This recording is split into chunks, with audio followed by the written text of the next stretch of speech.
আনে শেহতীয়া খবৰ পৈতৃক সম্পত্তিৰ সমান অধিকাৰ পাব কন্যা সন্তানে উচ্চতম ন্যায়ালয়ৰ এক গুৰুত্বপূৰ্ণ ৰায় অৰুণ মিশ্ৰৰ তিনিজনীয়া বিচাৰপীঠত এই ৰায় পুৰুষৰ সমানে মহিলাই পাব সম্পত্তিৰ ভাগ পুনৰবাৰ জনা বিচাৰিছো উচ্চতম ন্যায়ালয়ত এক গুৰুত্বপূৰ্ণ ৰায় পৈতৃক সম্পত্তিৰ সমান অধিকাৰ পাব কন্যা সন্তানে উচ্চতম ন্যায়ালয়ে এই গুৰুত্বপূৰ্ণ ৰায় প্ৰদান কৰিছে অৰুণ মিশ্ৰৰ তিনিজনীয়া বিচাৰপীঠত এই ৰায় এতিয়াৰ পৰা পুৰুষৰ সমানে মহিলাইও পাব সম্পত্তিৰ ভাগ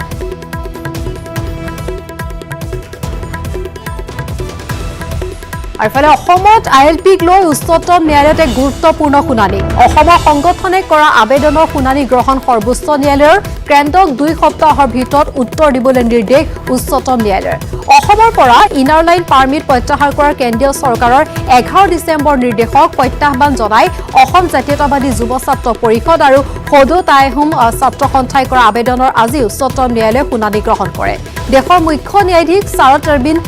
নেতৃত্বত গঠিত তিনিজনীয়া বিচাৰপীঠে শুনানি গ্ৰহণ কৰি কেন্দ্ৰীয় চৰকাৰক 2 সপ্তাহৰ ভিতৰত এই সন্দৰ্ভত মতামত দাখিল কৰিবলৈ নিৰ্দেশ দিয়ে শুনানি কালত দেশৰ মুখ্য ন্যায়াধীশগৰাকীয়ে বিষয়টোৰ গুৰুত্ব বুলিও মন্তব্য কৰে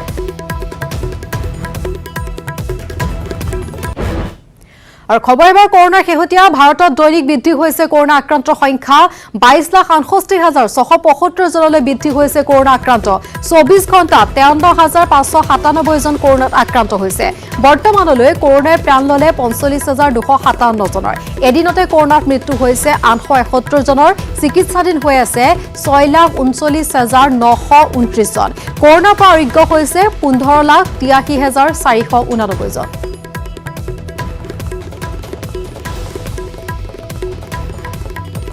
আইফালে ৰাজ্যত 60,000 ঘৰ অতিক্ৰম কৰিলে কৰোনা আক্ৰান্তৰ সংখ্যাই সোমবাৰ দিনটোত কৰোনাত আক্ৰান্ত হৈছে 2,900 জন 61,737 জনলৈ বৃদ্ধি কৰোনা আক্ৰান্তৰ সংখ্যা 60,425টা টেষ্টৰ ভিতৰত 2,900 জন পজিটিভ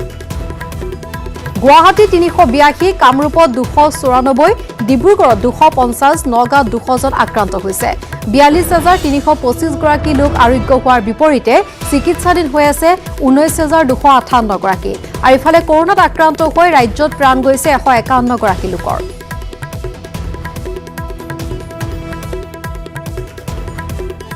মাজুলীৰ ঐতিহাসিক শ্ৰী শ্ৰী কমলাবাৰী সত্ৰৰ সত্ৰাধিকাৰ নাৰায়ণ চন্দ্ৰ গোস্বামীৰ দেহাৱসান গুৱাহাটীৰ নেমকেয়াৰ হস্পিটেলত মৃত্যু সত্ৰাধিকাৰগৰাকীৰ দীৰ্ঘদিন ধৰি হৃদৰোগত আক্ৰান্ত হৈ চিকিৎসাধীন হৈ আছিল সত্ৰাধিকাৰগৰাকী মৃত্যুৰ সময়ত সত্ৰাধিকাৰগৰাকীৰ বয়স 85 বছৰ শংকৰদেৱ বঁটাৰে সন্মানিত হৈছিল শ্ৰী শ্ৰী নাৰায়ণ চন্দ্ৰ গোস্বামী অসমীয়া সাহিত্য জগতত বহু মূল্যৱান গ্ৰন্থ সাহিত্য ৰচনা কৰিছে সত্ৰাধিকাৰগৰাকীয়ে সত্ৰাধিকাৰগৰাকীৰ মৃত্যুত মাজুলীত এতিয়া শোকৰ ছাঁ পৰিছে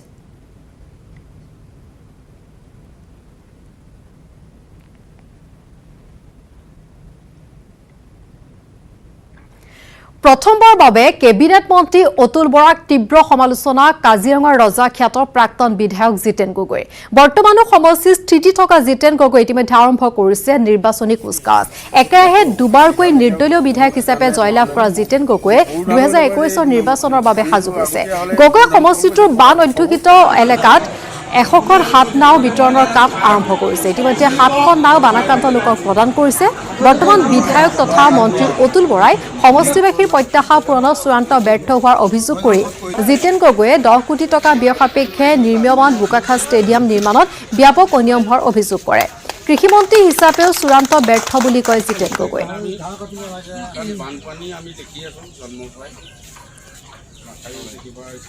এখন হাবিত দুটা বাঘ নাথাকে বুলি মানে বাঘ এনেই থাকে পৰিয়াল লৈ বাঘ থাকে কিন্তু দুটা মানে দুজাৰ মতা বাঘ নাথাকে দুটাই যুঁজ হ'বই যেতিয়ালৈকে হয় মানে বনৰীয়া হাতীয়ে চাব এটা জুমত এটা লিডাৰ থাকে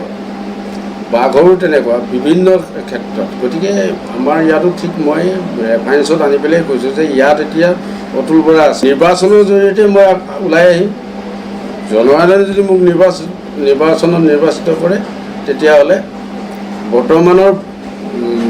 মানে যিজনক মই বাঘৰ আখ্যা দিছোঁ তেওঁ ইয়াৰ পৰা চুং ওলাব লাগিব পলাবলৈ বাধ্য হ'ব এসময়ত বিজেপিৰ সক্ৰিয় সদস্য আছিল তেওঁ বিজেপিৰ পৰাই সাংসদ হিচাপেও নিৰ্বাচিত হৈছিল তেওঁ কিন্তু কালৰ পাকচক্ৰত আজি তেওঁ কংগ্ৰেছ দলৰ সদস্য সেইজন প্ৰাক্তন সাংসদৰ মুখতে এতিয়া আখৈ ফুটা দি ফুটে বিজেপিৰ বদনাম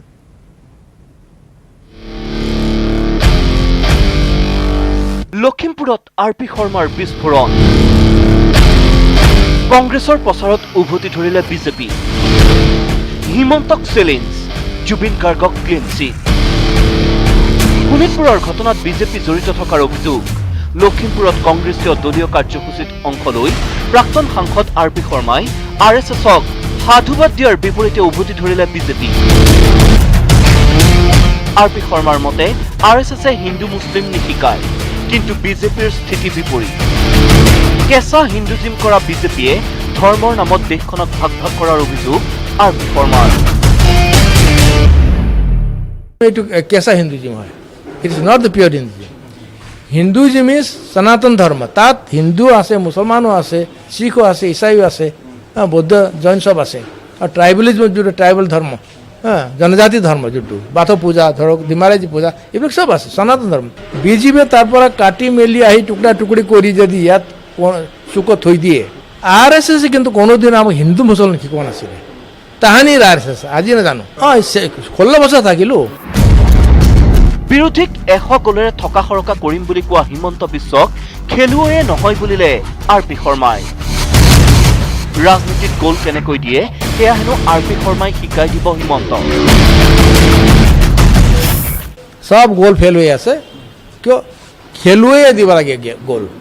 যোনে ফৰৱাৰ্ডে যোনে গোল মাৰে নহয় ফৰৱাৰ্ডে দিব লাগে খেলুৱৈ নহয় হিমন্ত ডাঙৰীয়া খেলুৱৈ নহয় মোৰ ভাই হয় খেলুৱৈ নহয় অলপ শিকাব লাগিব ৰাজনীতিৰ গোলটো কেনেকৈ শিকাম মই কৃষি বিভাগৰ ব্ৰেণ্ড এম্বেছাডৰ হোৱা জুবিনক বেয়া পোৱা নাই আৰপি শৰ্মাই শেহতীয়া কাৰ্যকলাপেৰে জুবিন আৰ্থিকভাৱে লাভৱান হ'ব পাৰে বুলি কোৱাৰ পাছতো জুবিনকে সমৰ্থন কৰিলে প্ৰাক্তন সাংসদগৰাকীয়ে জুবিন গাৰ্গৰ পাতিব পাৰে একো নাই তাত কোনো বেয়া পাব লগা একো নাই কলাকাৰ হয় শিল্পী হয় তেওঁলোকৰ কোনো নাথাকে যেনে উকিলৰ ডক্টৰ কোনো জাত নাথাকে কোনো পাৰ্টি নাথাকে বিশেষকৈ যেতিয়া আমাৰ তাত ক্লায়েণ্ট আহে আমি কংগ্ৰেছৰ কেছ কৰোঁ বিজেপিৰো কৰোঁ CPM-ৰ কৰোঁ তেনেকৈ জুবিন গাৰ্গ তাত ব্ৰেণ্ড এম্বেছাডৰ হৈছে আৰু তেখেতে হয়তো অলপ আৰ্থিকভাৱেও কিবা লাভৱান হ'ব ভাল কথা হ'ব লাগে ৰাম মন্দিৰৰ শিলান্যাসৰ দিনা শোণিতপুৰত সংঘটিত ঘটনাৰ আঁৰত বিজেপিৰ এটা ফৈদ জড়িত থকা বুলি চাঞ্চল্যকৰ মন্তব্য আৰপি শৰ্মাৰ যদি সঁচাকৈ তদন্ত মুখ্যমন্ত্ৰীয়ে দিছে কোন শক্তি জড়িত আছে তাত বহুতে কয় বিজেপিৰ ভিতৰুৱা শক্তিয়ে জড়িত আছে তাত বিজেপি এইটো কৰাইছে ইচ্ছাকৃতভাৱে কথাৰ পাকেৰে সঁচাক মিছা মিছাক সঁচা কৰিব পৰা প্ৰাক্তন সাংসদগৰাকীয়ে দল সলনি কৰাৰ পাছতো অব্যাহত ৰাখিছে নিজৰ স্বভাৱসুলভ ৰসিকতা যি ৰসিকতাৰে মঙলবাৰে আৰপিয়ে টাৰ্গেট কৰিলে নিজৰে একালৰ সতীৰ্থ আৰু দলক লখিমপুৰৰ পৰা Sanjeev Lahon news 18 Assam north east Sipajhar ভয়াবহ পথ দুৰ্ঘটনাত এজন নিহত চিপাঝাৰ থানা অন্তৰ্গত বৰদলগুৰি পেট্ৰল পাম্পৰ সমীপত ৰখাই থোৱা ট্ৰাকত খুন্দা মাৰে নিশাৰ ভাগত গুৱাহাটীৰ পৰা আহি থকা বলেৰ পিকআপ ভানে থিতাতে নিহত বাহনৰ খুৰশীদ আলম নামৰ এজন শ্ৰমিক লগতে গুৰুতৰভাৱে আহত হয় আন 7 গৰাকী ইয়াৰ দুজনৰ অৱস্থা অতি সংকটজনক বাহনখনত 2টি শিশু আৰু 2গৰাকী মহিলা আছিল নিশা চিপাঝাৰ থানাৰ আৰক্ষীয়ে আহতসকলক উদ্ধাৰ কৰি চিপাঝাৰ হস্পিটেলত ভৰ্তি কৰে পৰৱৰ্তী সময়ত উন্নত চিকিৎসাৰ বাবে গুৱাহাটীলৈ প্ৰেৰণ কৰা হৈছে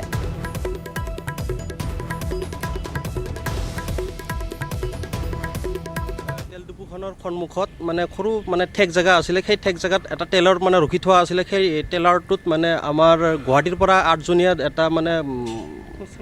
চব্জি বেপাৰী আহি থকা অৱস্থাত খুন্দা মৰাত মানে এজন ল'ৰা থিতাতে মানে নিহত হয় আৰু বাকী দুজন মানে সংকটজনক অৱস্থাত গুৱাহাটী চিকিৎসা মহাবিদ্যালয়ত পঠাইছে আৰু বাকী যিকেইজন আছে 3জন মানে আমাৰ চিপাঝাৰৰ পৰাই মানে ৰিলিজ কৰি দিছে আৰু বাকী কেইজন গুৱাহাটী GMCত মানে ৰেফাৰ কৰিছে আৰু চিটিএটিৰ পুনৰ সময় হৈছে খন্তেক বিৰতিৰ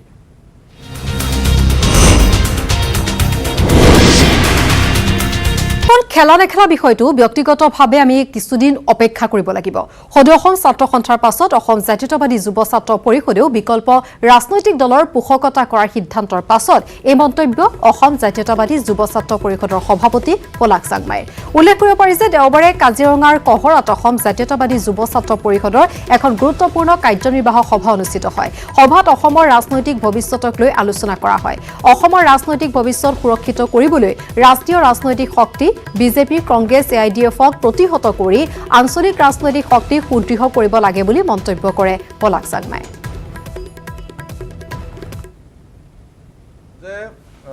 শিক্ষক মুক্তি সংগ্ৰাম সমিতি বা অখিল গগৈ অসমত কেতিয়াও অস্বীকাৰ কৰিব নোৱাৰোঁ আমি। গতিকে যিহেতু আমি বিজেপিক পৰাভূত কৰিব লাগিব, যিহেতু আমি কংগ্ৰেছ, AIDF বা AGPৰ বিৰুদ্ধে আমি আমাৰ প্ৰতিদ্বন্দ্বিতা কৰিব লাগিব, ৰাজনৈতিক প্ৰতিদ্বন্দ্বিতা কৰিব লাগিব, তেতিয়া অসমৰ যিবিলাক আমি কা বিৰোধী যিবিলাক শক্তি, সেই কা বিৰোধী শক্তিবিলাকে ঐক্যবদ্ধভাৱে কেৱল মাত্ৰ অখিল গগৈয়ে নহয়, কেৱল মাত্ৰ সদৌ অসম ছাত্ৰ সন্থাই নহয়, কেৱল মাত্ৰ অসম জাতীয়তাবাদী যুৱ ছাত্ৰ পৰিষদেই নহয়, আমি সকলোবিলাক শক্তি একত্ৰিতভাৱে অহা দিনবিলাকত আগবাঢ়িবৰ কাৰণে অসম জাতীয়তাবাদী যুৱ ছাত্ৰ পৰিষদে অসম জাতীয়তাবাদী যুৱ ছাত্ৰ পৰিষদৰ প্ৰচেষ্টা অব্যাহত ৰাখিব। ছয়গাঁৱত কল খেতিয়কৰ দুৰ্দশা, 3টা বানে তছনছ কৰি পেলালে কৃষকৰ 3000 মালভোগ কলৰ গছ। বৰতাৰী গাঁৱৰ শ শ কৃষকে এতিয়া মূৰে কপালে হাত দিব লগা হৈছে ব্ৰহ্মপুত্ৰৰ বালিচাপৰিত। বিকল্প খেতিৰে আত্মনিৰ্ভৰ হ'ব বিচাৰিছিল এওঁলোকে। নিজা উদ্যমেৰে বিঘাই বিঘাই মাটিত কৰিছিল কল খেতি, কিন্তু বানত উটি গ'ল তেওঁলোকৰ সপোন। লকডাউন, কৰোণাতংকই থান বান কৰি যোৱা অৰ্থনীতিৰ মাজতে দক্ষিণ কামৰূপৰ একাংশ কৃষকে আৰম্ভ কৰিছিল বিকল্প খেতি। বৰতাৰীৰ এই কৃষকসকলে আৰম্ভ কৰিছিল মালভোগ কলৰ খেতি। লকডাউনৰ বাবে কল বাগানত উৎপাদিত কলসমূহ বিক্ৰীৰ ক্ষেত্ৰত অসুবিধাৰ সৃষ্টি হৈছিল যদিও লকডাউন শিথিল কৰাৰ পাছত হাঁহি বিৰিঙিছিল কৃষকসকলৰ মুখত। কিন্তু শেহতীয়াকৈ ৰাজ্যখনত অহা 3টাকৈ বানে সম্পূৰ্ণকৈ টচ নচ কৰি থৈ গ'ল বাগানসমূহ। প্ৰায় 3000 কলৰ এই বৃহৎ বাগানখন সম্পূৰ্ণকৈ বিধ্বস্ত কৰি থৈ গ'ল বানে। শ বিঘা তাৰমানে 3বাৰ বানপানী নিশেষ কৰি আমাৰ যিখিনি টকা পাবৰ সময়ত যিখিনি মানে আমাৰ হৈছিল, সেই সময়তে বানটো আহি আমাক শেষ কৰি পেলাইছে। এতিয়া আমাৰ যিটো পৰিয়াল, এই পৰিয়ালটো পোহপাল আমি কেনেকৈ দিওঁ সেইটো আমাৰ মহাচিন্তা হৈছে। দুৰ্ভগীয়া খেতিয়কসকলৰ এতিয়া এটাই আশা, চৰকাৰে ক্ষতিপূৰণ আগবঢ়াই পুনৰ খেতি কৰাৰ বাবে উদগনি যোগাওক। 3000 বিঘা মাটি যেনেকৈ আমাৰ নাইকিয়া হৈ গ'ল, খেতিখিনি নাইকিয়া হৈ গ'ল, ঠিক আমাৰ চৰকাৰে অলপ পৰিয়ালবিলাকক অলপ কিবা সহায় কৰিলে আমি অলপ উপকৃত হ'ম। তাৰমানে বিকল্প খেতিৰ ক্ষেত্ৰত দক্ষিণ কামৰূপৰ এইসকল খেতিয়কে ৰাজ্যৰ ভিতৰতে নিদৰ্শন দাঙি ধৰিছিল। কল খেতিৰ জৰিয়তে ৰাজ্যৰ অৰ্থনীতিত এইসকল কৃষকৰ অৱদান নিঃসন্দেহে উল্লেখনীয়। এই ক্ষেত্ৰত ৰাজ্য চৰকাৰে ক্ষতিগ্ৰস্ত কৃষকসকললৈ উপযুক্ত সাহায্য প্ৰদান কৰিবলৈ আহ্বান জনাইছে অঞ্চলটোৰ কৃষক ৰাইজে। নিলয় ভট্টাচাৰ্যৰ report, news 18 Assam north east. কাৰ পেটত সোমাই দৰিদ্ৰৰ বাবে চৰকাৰে যোগান ধৰা ৰাজহুৱা বিতৰণ ব্যৱস্থাৰ চাউল। বৰপেটত BIOৰ অভিযানত পোহৰলৈ আহিছে চাউলৰ চোৰাং বেহাৰ আঁৰৰ চাঞ্চল্যকৰ তথ্য। আৰু এই প্ৰতিবেদন আগবঢ়াই বিদায় লৈছো বাতৰিৰ পৰা। নমস্কাৰ। দৰিদ্ৰৰ বাবে আবণ্টিত চাউলৰ চোৰাং বেহা। BIOৰ অভিযানত পোহৰলৈ আহিছে চাঞ্চল্যকৰ তথ্য। বাংলাদেশলৈ চালান হয় ৰাজহুৱা বিতৰণ ব্যৱস্থাৰ চাউল। বৰপেটাৰ পৰা নিয়ন্ত্ৰণ হয় চাউলৰ চোৰাং বেহা। অৰ্থনৈতিক অপৰাধ অনুসন্ধান শাখাৰ জালত চোৰাং কাৰবাৰী। জিলা প্ৰশাসন, যোগান বিভাগ আৰু আৰক্ষীয়ে নোৱাৰা কাম কৰি দেখুৱালে অৰ্থনৈতিক অপৰাধ অনুসন্ধান শাখা চমুকৈ BIOয়ে। বৰপেটাৰ হাউলিত চলোৱা অভিযানত BIOয়ে জব্দ কৰিলে অবৈধভাৱে মজুত কৰি থোৱা 9300 কিলোগ্ৰাম চাউল। হাউলিৰ বৰবালা বজাৰৰ পৰা 186 বস্তা চাউল জব্দ কৰাৰ পিছতেই BIOয়ে আটক কৰিলে গুদামৰ মালিক মজনু আলী। কিন্তু পলাই সাৰিল গুদামটো ভাড়ালৈ লোৱা শ্বহীদুল ইছলাম নামৰ আন এটা চোৰাং কাৰবাৰী। মজনু আলী নামৰ ঘৰৰ মালিক এজনে ভাড়া দিছে শ্বহীদুল নামৰ এজন মানুহক, কিন্তু কোনো তাত মানুহবিলাক চব পলাই গৈছে। চাউল পাইছোঁ আমি 186 পেকেট, প্ৰতিটো পেকেটত 50 কেজিকৈ আছে। এটা বস্তা চিলাই কৰা মেচিন আৰু দুখন চাউল জহা কাটা পোৱা গৈছে। চোৰাং কাৰবাৰী দলটোৱে গুদামত মজুত কৰি থৈছিল দমে দমে ৰাজহুৱা বিতৰণ ব্যৱস্থাৰ চাউল। বৰপেটাৰ এনে গুদামৰ পৰাই মেঘালয় হৈ বাংলাদেশলৈ চালান হয় দৰিদ্ৰৰ বাবে আবণ্টিত চাউল।